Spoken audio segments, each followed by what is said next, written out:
The Ministry of Justice gathered different sectors and stakeholders, including defense forces, the Ministry of Health, community elders, amongst others, to educate them on handling cases of violence, especially sexual violence against children and women.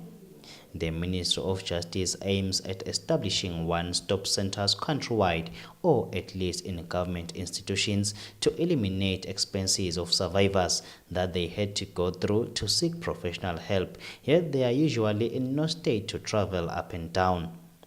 The Principal Secretary in the Ministry of Justice, Lorraine Lopez, says they will continue with the training in all regions of the country for everyone involved to be capacitated. We have prosecutors from the DPP's chambers, we have doctors and members of the health sector, nurses and so on. We have social workers, we have police officers together in one room. We're trying to coordinate our working relationship in the one-stop centers.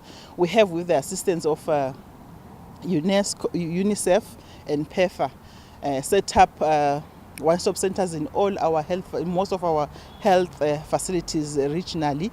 We have one for Shiselweni and Lubombo and so on. We have been having one already in Mbabane operational for the last 4 years. So what we're doing now is we're trying to roll out the one-stop centers, and the officials who are here today are those who will be deployed in these one-stop centers. We'd want for each one of them to be able to identify their role in the criminal justice system as we work towards eradicating gender-based violence in Swaziland.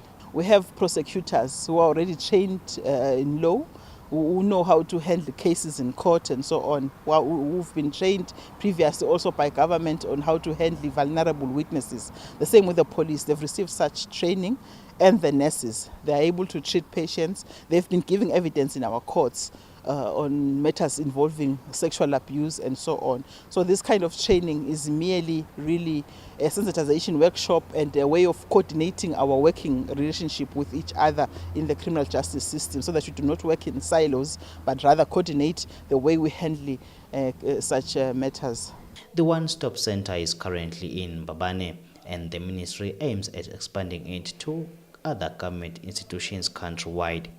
I am Kiani Msibi with Sumuva Shongwe for Swazi TV News, Ezulwini.